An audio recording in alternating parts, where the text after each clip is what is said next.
What's good, internet? My name is Pruitt and welcome to my channel. As you can tell from the title of the video, I'm going to be talking about the PowerBeats 4. PowerBeats 4. It feels like there should be another word after that. PowerBeats 4. They're just PowerBeats.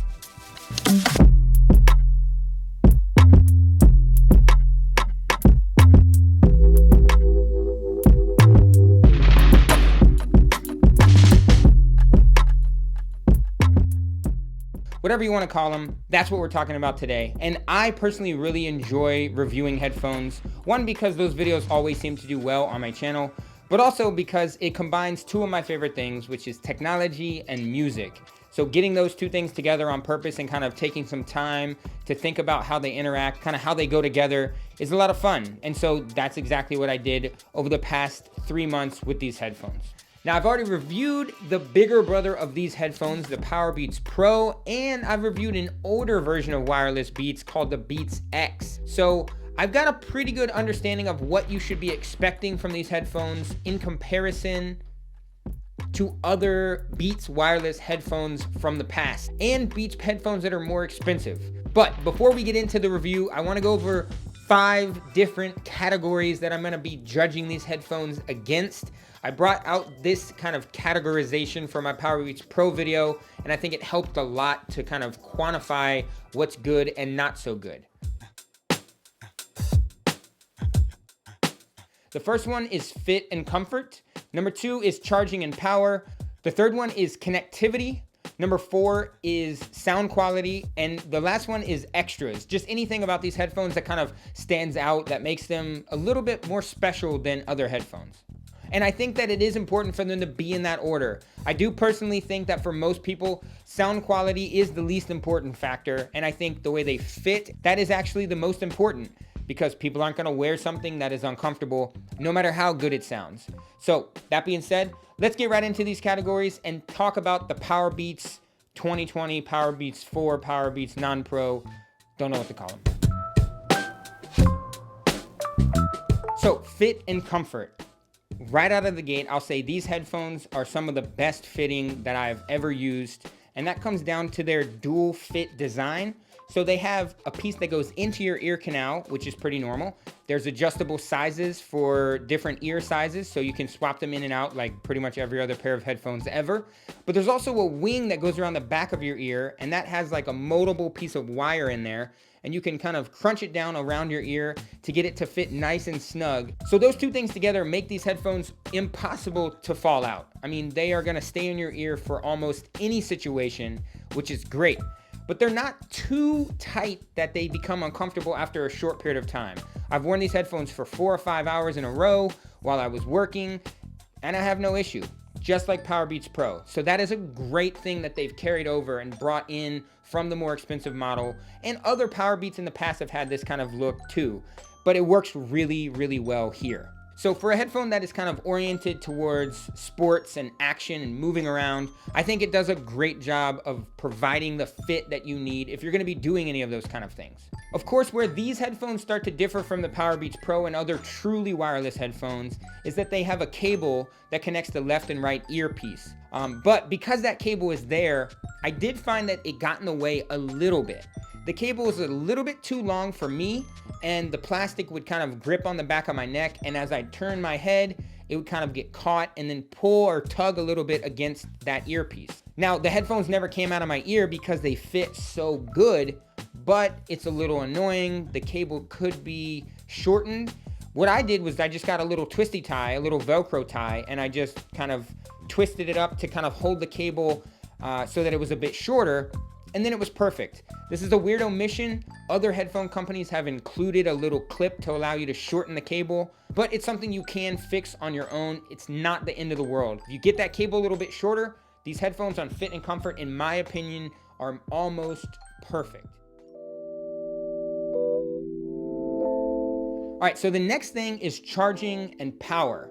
And of course, regular headphones back in the day, you didn't have to charge them. They just worked all the time. We're not in that world anymore, unfortunately. You gotta charge your headphones now, but everything Beats is pretty much a no-brainer at this point. It's owned by Apple. They use the lightning cable. You might hate it, you might love it, but that's what it is. uses a lightning cable. So if you're an iPhone user, which I'm assuming you are, if you're looking at Beats products, then it's gonna be easy. You have an iPhone, uses a lightning cable. You have Beats, they use a lightning cable. You're pretty much done.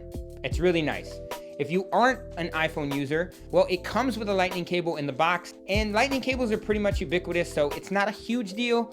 But realistically, I think these headphones are meant for an Apple user, someone who has an iPhone. You have a lightning cable already, charge it every day with that. You just add headphones into the mix and you're good to go. Now, with the actual charging of the headphones, there's just one port, you plug it right in. There's a light to indicate that it's charging, and that's pretty much it. You can see your battery status on your iPhone or on your iPad or on your iOS device of any kind, and it just makes it really, really simple. Now, as far as the battery life is concerned, you'll get 15 hours of playback.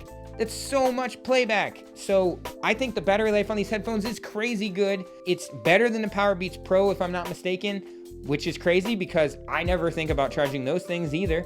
I mean, the battery life is just so good, you won't have to think about it. If you do need to think about it, you can charge them up for just a few minutes, I think 5 minutes, and you can get up to an hour of playback. That's amazing. I use it all the time before quarantine when I'd go to the gym. I've mentioned this in every review that has this feature. Sitting in my car, needing to go to the gym, charge up your headphones for just a few minutes and your gym session is covered. I love this feature. Quick charge on headphones is the best, and it's really well implemented on the PowerBeats. That combined with already long battery life, it's really match made in heaven. These headphones kill it in power and charging. Next is connectivity, and I think this is much in line with power and charging.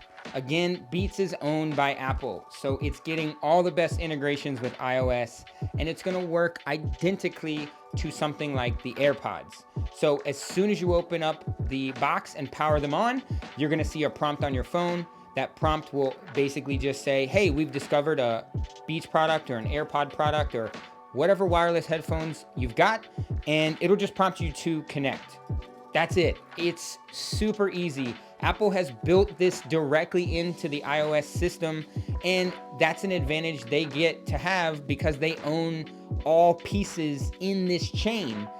For better or worse, if you have Beats products and you have an iPhone or an iPad or a Mac or anything in that ecosystem, you get that benefit of super easy connectivity. If you're not in that ecosystem, then it's just Bluetooth. That's it. It's still very easy. But in the Apple ecosystem, connectivity, again, much like charging, is just a no-brainer. They make it so easy. You click one button, and that's it. So just that whole integration with iOS makes these headphones just feel a lot more premium than they are because they can take advantage and ride on the back of other headphones that have already come out before that use the same feature set, which is really nice. So finally, for the main categories is sound quality. So I've got a pretty good broad idea of general affordable headphones. And if I'm being honest, they all sound great. I would say the Beats products sound maybe a little bit better than, say, Earpods and AirPods and some of the OnePlus headphones, but it's not dramatically better. You're not gonna be blown away.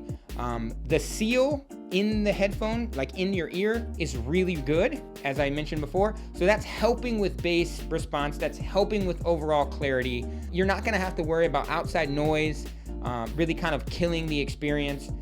And the sound quality is good.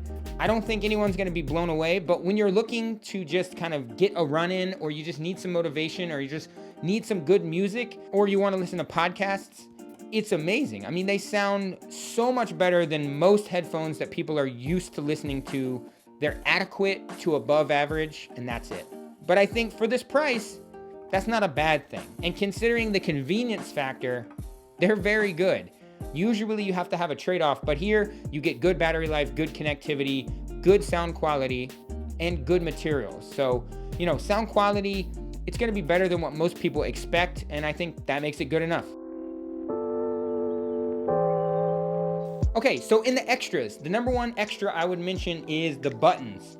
They are so simple. There's a power button, there's a volume rocker, and there's a play pause button, and that's it. So it's very simple, very straightforward. All of those buttons are actually located on the earpieces themselves, not on a cord, not on a wire, and that's it.